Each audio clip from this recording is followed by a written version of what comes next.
Nous allons voir dans cette vidéo les différentes classes de problèmes que l'on utilise en algorithmique ou en calculabilité.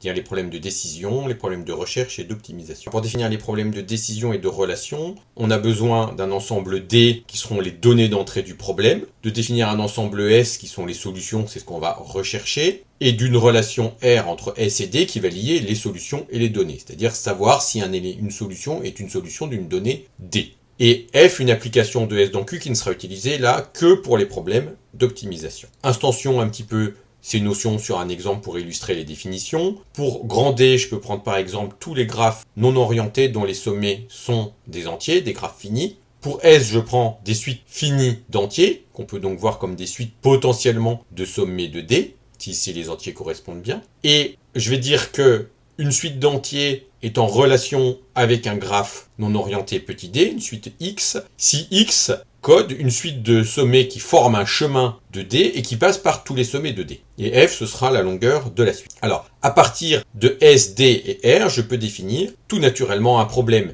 dit de décision, dont la réponse est oui ou non, vrai, faux. C'est étant donné un élément petit d de grand D, je veux savoir s'il existe un élément x dans S, une solution telle que x et d soient en relation. Donc ce qui s'instancie ici, étant donné un graphe fini non orienté, dont les sommets sont des entiers, existe-t-il un chemin, donc ce petit x c'est un chemin de ce graphe, qui visite tous les sommets du graphe. Alors j'ai une vidéo qui parle plus précisément des problèmes de décision et du lien avec la théorie des langages. Si ça vous intéresse, vous pouvez cliquer en haut. Maintenant, le deuxième type de problème qu'on peut définir à partir de R, c'est pas poser la question oui ou non, est-ce qu'il existe un X, mais de chercher à trouver un tel X. Et donc cette fois-ci, je donne petit d qui est dans D, et si il existe un X dans S, je veux que l'algorithme retourne un tel X de l'ensemble. Donc c'est évidemment un problème qui est plus difficile que le précédent, parce que pour pouvoir y répondre, j'ai besoin de savoir si effectivement il existe un x. Si je suis capable d'en retourner un, c'est que je sais qu'il existe. Donc si je l'instancie ici, c'est étant donné un graphe, retourner, si c'est possible, un chemin qui visite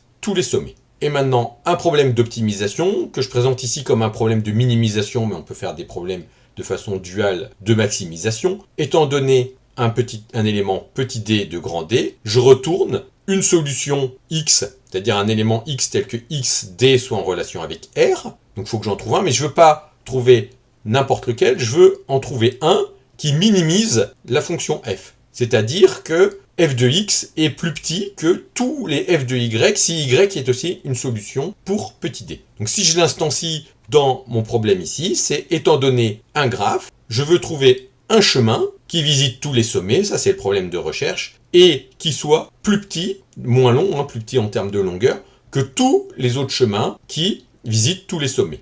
Alors, il peut y avoir plusieurs minima, il peut y avoir plusieurs chemins qui visitent tous les sommets si ça existe, mais j'en veux un de longueur minimale, ce qui correspond grosso modo au problème du voyageur de commerce dans les graphes non orientés. Alors, le problème d'optimisation est bien sûr lui aussi un problème plus difficile que le problème de recherche, parce que parmi toutes les solutions, j'en veux une particulière. Alors, ces sauts de complexité entre décision, recherche, optimisation, on peut les trouver. Par exemple, dans l'exemple que j'ai ici, le problème de décision, de savoir si il existe un chemin qui passe par tous les sommets, ça peut se faire, savoir si le graphe est connexe, par exemple un parcours en profondeur. Le problème de recherche va avoir une complexité similaire, je peux faire un parcours en profondeur du graphe, ce qui me permet de me dire est-ce qu'il est connexe, et en utilisant ce parcours en profondeur, par exemple avec un parcours préfixe ou suffixe, je peux trouver un chemin qui passe par tous les sommets, donc la complexité est du même ordre de grandeur, c'est linéaire. Le problème d'optimisation, par contre, lui, est NP complet, beaucoup plus dur. Mais on peut aussi observer un saut entre problème de décision et problème de recherche. Par exemple, si je prends pour l'ensemble grand D, c'est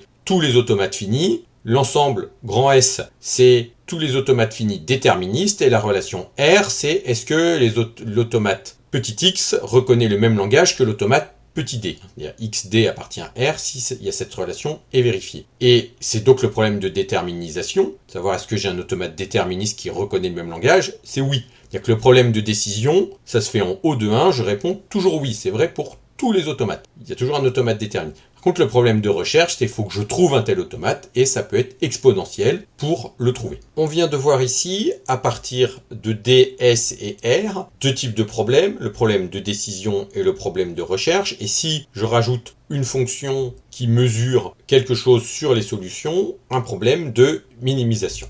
Alors, on va voir maintenant une notion très importante en calculabilité qui est le problème de décision qui est associé à notre problème d'optimisation, qui n'est pas celui-là. C'est-à-dire, je vais partir de ce problème qui est en bas de minimisation et je vais définir un problème de décision qui utilise R, S et D, mais qui utilise aussi F et qui n'est pas celui-là. Alors là, j'ai le problème de minimisation comme dans le transparent d'avant, et le problème de décision associée, donc un problème dont la réponse est oui ou non, va être le suivant. Étant donné un élément D de grand D, je ne vais pas me demander seulement s'il existe une solution S telle que XD appartient à R, mais je vais aussi donner en entrée un rationnel K et savoir est-ce qu'il existe une solution associée à petit d, une solution X, telle que f de X soit plus petite que K. Donc si je me replace dans le cadre de mon problème, ici étant donné un graphe non orienté, un entier K, et si j'ai pas besoin de rationnel, je mesure des longueurs, j'ai besoin que des entiers, existe-t-il un chemin qui visite tous les sommets du graphe et de longueur inférieure à K? C'est-à-dire que je donne une borne et je demande est-ce que je peux trouver une solution qui est plus petite que la borne que j'ai donnée. Il existe des classes de complexité spécifiques aux problèmes d'optimisation, notamment par exemple APX. Mais ce qui est important, c'est que la complexité d'un problème d'optimisation, quand on parle de classe de problèmes de décision, PNP, PSpace, etc., c'est la complexité du problème de décision associé. C'est-à-dire, on va dire que voyageur de commerce est NP complet parce que, étant donné un graphe, étant donné un entier n, savoir si je peux trouver un chemin qui passe par tous les sommets de longueur inférieure à n, ça c'est un problème de décision qui est NP complet. Alors attention, justement sur ce point, on pourrait aussi définir un autre problème de décision qui serait intéressant, c'est étant donné, toujours dans le même cadre, un élément petit d de grand D, un rationnel K, c'est pas savoir s'il existe une solution telle que f de x soit plus petit que k, mais une solution telle que k est la valeur minimale sur toutes les solutions possibles. Donc par exemple, dans mon cas, étant donné un graphe, un entier k, est-ce que un chemin le plus petit qui passe par tous les sommets du graphe est exactement de longueur k? Est-ce que k est la longueur minimale possible pour un tel chemin? Ça, c'est en général un problème qui est de complexité plus difficile que le problème de décision associé au problème d'optimisation.